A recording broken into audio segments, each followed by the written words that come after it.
Altered State Adventures, The Mutiny of Baator, Part 2.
In the bustling harbour of Kolkata, the relentless and often suffocating humidity had been momentarily washed away by a rare and much welcomed bout of rainfall.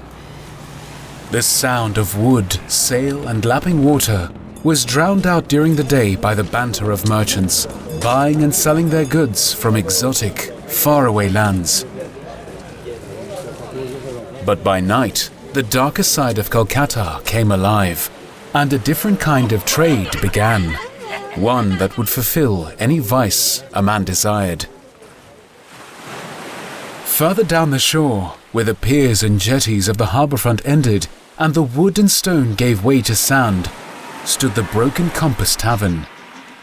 A seedy establishment, far from the more frequented and jollier inns on the seafront, away from prying eyes and populated by a clientele of a different nature. Pirates, smugglers, and the more deviant and daring of adventurers. The warm glow from inside lit the surrounding sand and exposed the few occupants drinking, smoking, and fondling outside. Inside, the smell of alcohol and smoke hung thick in the air, and the sound of bellowing laughter, cryptic chatter, and the clinking of tankards assaulted the senses. Pazrael sat by the window, slowly nursing an ale as he studied the folk around him. Disgust and despise filled his heart. If he could rid them all from their very existence, he would. This kind of folk, each and every one of them embracing the darker evil within, and treading over anything and anyone to satiate their sins. They were, however, the most reliable patrons of gossip, hearsay, and news of more illicit and felonious nature. Studying the clientele of this sordid place of business, Pazrael felt suddenly aware of how different his appearance was. This disputable crowd wore dirtied hats of varying shapes and sizes, their clothing often torn, always colourful, loud and flamboyant, and usually barely hanging onto their bodies. Pazrael, on the other hand, dressed sullen, dark, and in the same clothes he had adorned since his quest for vengeance had begun. Black boots, loose but comfortably fitting black trousers and jacket. The only colour he wore came in the form of blue satin, woven tightly around the forearms, and also used for his belt and long bandana that he presently wore around his head. The satin, once worn by his departed wife, became the constant reminder of why he chose the path he was on. Why he dedicated his life to relinquishing this or any land from evil. It offered him a vision, allowed for his mind to focus. But now, Pazrael searched for something he could not see, looked for things he did not know the shape nor the size of, listened for words that even when heard, would have no meaning to him. A brief glimpse outside into the darkness of the horizon revealed a faint orange light somewhere out there on the vast greater ocean. It had been 3 months since his arrival in Kolkata, and his progress had been slow. Stories and tales of the fabled tablet could be heard in certain corners, but nothing came to fruition. Surprisingly, the smoky apparition of the robed man had not returned, though every once in a while Pazrael would feel a sharp pain where his wounds were located. A lingering aftermath of his battle with a chained devil, or a stark reminder that his part in this baffling quest had not yet been fulfilled. Outside, the orange light grew brighter, larger. Pazrael frowned as he finished his ale, gathered his effects, and rose to investigate.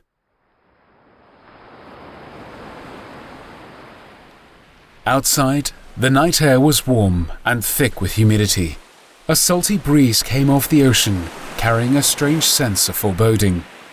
Still, the light grew brighter in the darkness, taking shape now, revealing its carriage. Pazrael walked down to the beach, able to see the incoming ship. She was not stopping. What madness is this? A crowd formed around him as the ship became more noticeable. Questions could be heard, panic could be felt, chaos threatening to erupt. The sounds of disturbed howling could be heard blowing in on the wind, as if the ship herself was warning those before it. As the crowd grew louder and the ship drew closer with ever-increasing speed, men and women began to cry and run in all directions. The ship hit the seabed with tremendous force and bounced wildly upward. The speed in which she had been traveling thrust the ship forward, forcing her to land with a violent explosion of water and sand, as it crept slowly forward onto the beach, until its momentum ceased to a halt, and silence took hold. A brief second of bewilderment passed, before action ensued, Pazrael leading the investigation party down to the shoreline. The ship's hull was shattered, the mainsail fractured and threatening to collapse. Yet no cries of help came, only the crazed sounds of men wailing. Without warning, a rope ladder flew out of the night and crashed into the side of the hull. Pazrael offered no time for anyone to descend as he grabbed the rope with both hands and began to climb aboard. On the deck, Pazrael nearly lost his footing as he gazed at the bedlam before him. Blood flowed freely from side to side, while pale and often dismembered corpses littered the decking around him. Those that still clung to life hugged the corners and recesses of the ship, praying, crying, wailing in an unknown tongue. As more men ascended the ladder, Pazrael stepped forward over the body of a presumed dead man. But this man, only half dead, the other half deranged, rolled onto his feet and stared upon his intruder with crazed, demonic eyes. Pazrael held out his arm. Easy now, friend. But the man launched himself, screaming at the height of his voice. Pazrael parried the man with ease, and the men that had now boarded quickly detained him. Drawing an arrow from his quiver, Pazrael aimed towards the man's chest. The arrow shone a deep blue. Instant death would be dealt from compassion. What happened here? But no sooner had Pazrael asked his question than the madman, slippery from blood and sweat, squirmed his way loose, forcing the men to knock him unconscious. You won't get much sense from that lot, my bro. Pazrael turned, his arrow searching for an unknown target. From within the darkness of the cabin, the speaker stepped into the night. The blue light reflected off the dwarf's tattooed forehead as it slowly changed color. And who are you? My name is Krumpet van Tonder, said the dwarf, his lips barely moving behind his facial hair. The dwarf was clearly very proud of his well-kept blonde beard and mohawk, as much as he was the excessive amount of jewelry and tattoos that covered his body. They studied each other for a moment. Pazrael lowered his weapon upon seeing that Krumpet made no effort to retrieve the single-sided axe and shield that remained affixed to his back. Are you with this crew? Well, I'm with them, but I'm also not with them, if you know what I mean. One of the men behind Pazrael stepped forward. You're not Scottish? How comes you're not Scottish? Krumpet became visibly angered by the remark. Here we go, yeah, typical. One instance of a dwarf being Scottish and now we're suddenly all Scottish. I mean, think about it. You think of South Africa, you think of diamonds and mining. And what are dwarves known for? Mining. So why wouldn't a dwarf be South African? Pazrael frowned at the dwarf's sudden and rather intense burst of anger, and decided to quickly change the topic. Gesturing around himself, he said, How come you're not affected? Krumpet sighed and managed to somewhat compose himself. I've been tracking this lot for some time. They left the desert after some kind of discovery, but they were all rather secretive about it. Wouldn't tell me what it was, you know? When I saw them boarding a ship, I sneaked on. Thought I could pester them the whole journey until I had my answers. I can be quite... Angry? persuasive, if I need to be. Did it work? Well, no. This lot maddened by the second. Halfway through the crossing, they snapped. Started yelling at each other. Just arguing at first. Then fights broke out. Then violence followed.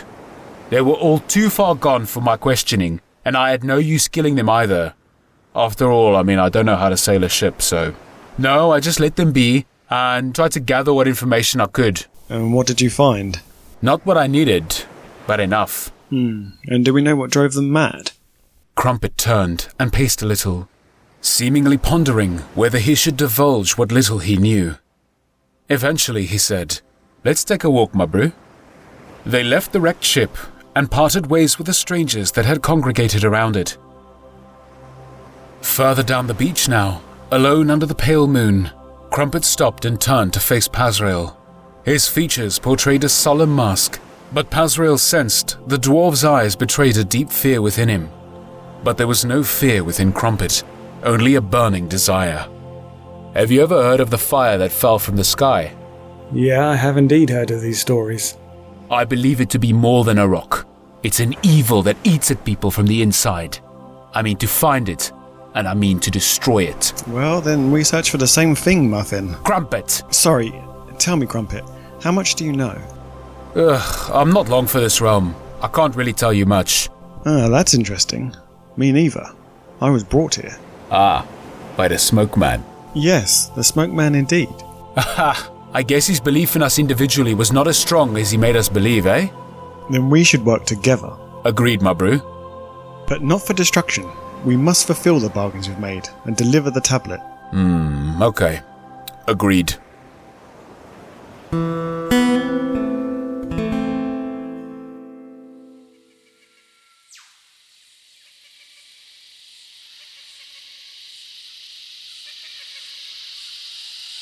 Far to the west, across the barren sea, lay the jungle land of Tolomisho.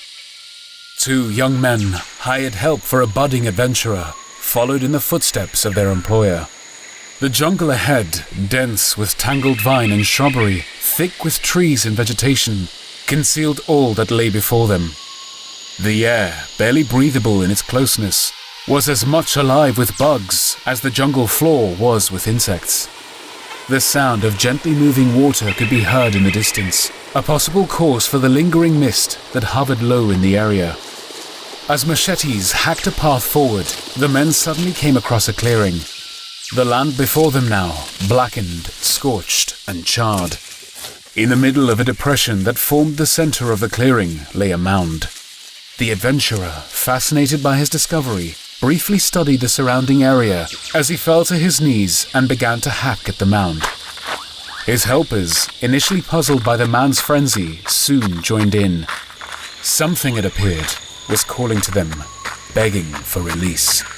Hours passed as machetes pummeled the ground, skin and fingernails ripped and tore. But eventually, a discovery was made. The adventurer reached in, cleared the loose soil away, and placed his hands around the object, lifting it high above him. Dirt and rubble fell from the stone tablet as the sun shone down upon them and burned their eyes. Curiosity between the men spilled over as they each asked to examine the stone tablet, to hold it. And upon the adventurer's denial, boiling points were reached. The men leapt for him, working together at first, but soon turning on each other. The three men tussled and fought in the heat of the midday sun, anger growing into hatred, hatred descending into violence. The tablet became a weapon for crushing bone, as much as the machetes did for tearing flesh. Eventually, only one man remained. On his knees, the remaining helper held a strange stone in his hands. It was broken and crumbled on one side. The blood from his hands, still warm, still fresh, flowed over the cold stone and activated an ancient power. Strange carvings of unknown origin and meaning began to emit a dull glow. The man rocked on his knees as whispers entered his mind. It called to him. It showed him visions of past and future. A prescience of horror. A sacred place. I must go there. I have to find it. I must find it.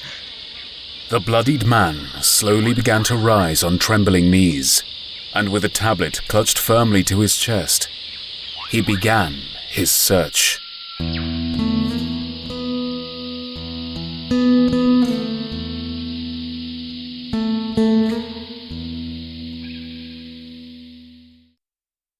Hey there, this is Marchand Steenkamp, voice of Krumpet van Tonder, and various other characters in the Mutiny of Baator.